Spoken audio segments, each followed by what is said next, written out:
jungle. Annabhau Sathe दलित वस्ती सुधार योजनेतील निधीमध्ये अनियमितता चौकशीची मागणी, न्यायालयाकडून नोटीस, आंबेडकरी समाजाचे नेते डॉक्टर महेश कुमार कांबळे यांनी केला आरोप. सांगली. महाराष्ट्र शासनाच्या लोकशाहीर अण्णाभाऊ साठे दलित वस्ती सुधार योजना अंतर्गत सांगली मिरज कुपवाड महानगरपालिकेला मागील 3-4 वर्षात मिळालेल्या कोट्यवधी रुपयांच्या निधीच्या वापराबाबत गंभीर प्रश्न उपस्थित झाले आहेत. स्वाभिमानी आंबेडकरी चळवळीचे नेते डॉक्टर महेश कुमार कांबळे यांनी निधीच्या वापरामध्ये अनियमितता व गैरवापर केल्याचा आरोप करत चौकशीची मागणी केली आहे.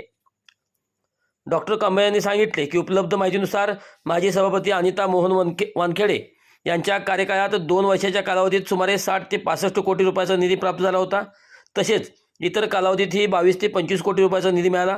मात्र इतक्या मोठ्या निधीनंतरही दलित व वंचित वस्त्यामध्ये अपेक्षित विकास कामे झालेली नसून दिसत नाहीत, असा आरोप त्यांनी केला आहे. त्यांनी पुढे दावा केला की हा निधी मूळ उद्देशापासून विचलित होऊन इतर ठिकाणी खर्च करण्यात आला असून त्यामुळे दलित व बहुजन समाजावर अन्याय झाला आहे. या प्रकरणी त्यांनी सांगली येथे दिवाणी न्यायालयात याचिका दाखल केली आहे. डॉक्टर कांबळे यांच्या माहितीनुसार 9 एप्रिल 2026 रोजी न्यायालयाने या प्रकरणाची दखल घेत संबंधित 41 कामावर एकूण अंदाजे 10,20,27,939 रुपये स्थगिती का देऊ नये याबाबत तत्कालीन जिल्हाधिकारी तसेच प्रशासक व आयुक्त यांना नोटीस बजावली आहे. या संदर्भात त्यांनी जतचे भाजप आमदार व बहुजन नेते गोपीचंद पडळकर यांनाही निवेदन दिले असून मुख्यमंत्री स्तरावर हस्तक्षेप करून भविष्यात निधीचा गैरवापर होऊ नये अशी मागणी केली आहे. डॉक्टर कांबळे यांनी हेही नमूद केले की ज्या लोकशाहीर अण्णाभाऊ साठे यांच्या नावाने ही योजना राबवली जाते त्यांच्या स्मारक व पुतळ्यावर गेल्या काही वर्षात कोणताही खर्च करण्यात आलेला नाही. ही बाब अत्यंत दुर्दैवाची आहे. जर या संपूर्ण प्रकरणाची सखोल व निष्पक्ष चौकशी झाली नाही तर येत्या 8 दिवसात उच्च न्यायालयात याचिका दाखल करण्यात येईल असा इशारा त्यांनी दिला आहे.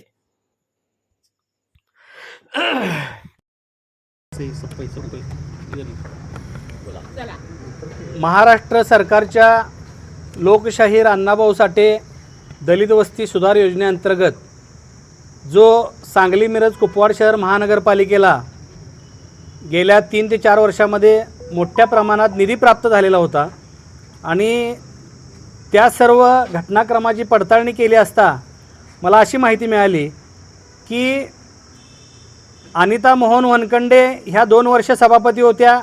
त्या 2 वर्षाच्या काळामध्ये किमान 30-33 कोटी रुपये हे वर्षाला त्यांना 2 वर्षासाठी 60-65 कोटी रुपये निधी मिळाला.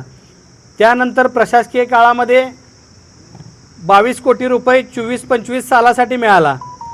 पण इतक्या मोठ्या प्रमाणात शासनाकडून निधी मिळत असताना तो निधी ज्या वंचित समाजासाठी, ज्या मागासवर्गीय दलित समाजाच्या वाड्या वस्त्या आहेत त्यांचा विकास करण्यासाठी, त्यांना सुखसुविधा उपलब्ध करून देण्यासाठी, दळणवळणाची साधनं उपलब्ध करून देण्यासाठी खर्च करणं अपेक्षित होतं.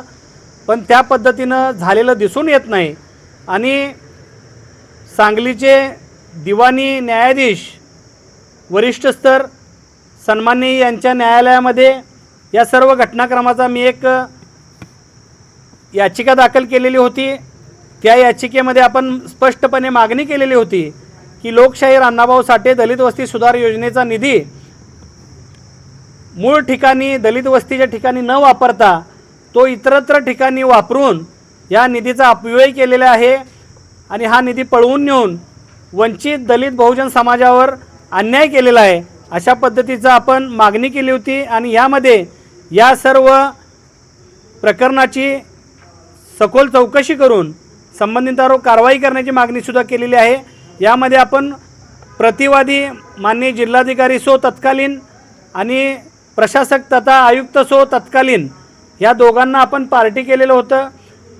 आणि 9 एप्रिल 2026 रोजी माननीय न्यायालयाने यामध्ये आदेश पारित केलेला आहे की दाखल असलेल्या दाव्याला अनुषंगानं या सर्व 41 कामाची 10,27,939 रुपयांच्या कामांना आपण स्थगिती मागितली होती.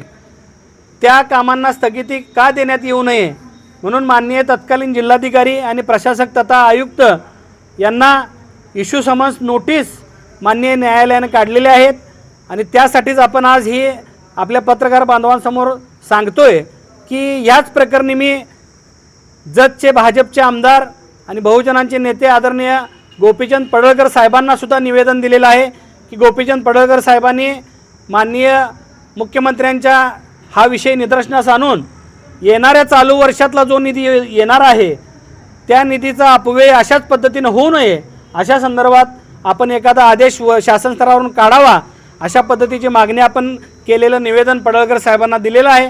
तसेच मला सांगायला दुर्दैव वाटतं, ज्या लोकशाहीर अण्णाभाऊ साठेंच्या नावानं हा निधी दिला जातो, पण आज सांगलीमध्ये ज्या ठिकाणी लोकशाहीर अण्णाभाऊ साठेंचा पुतळा आहे त्या पुतळ्याला या 3-4 वर्षामध्ये एकही रुपया या महापालिकेच्या ह्या मागासवर्गीय विभागानं किंवा सभापतींनी खर्च केला नाही।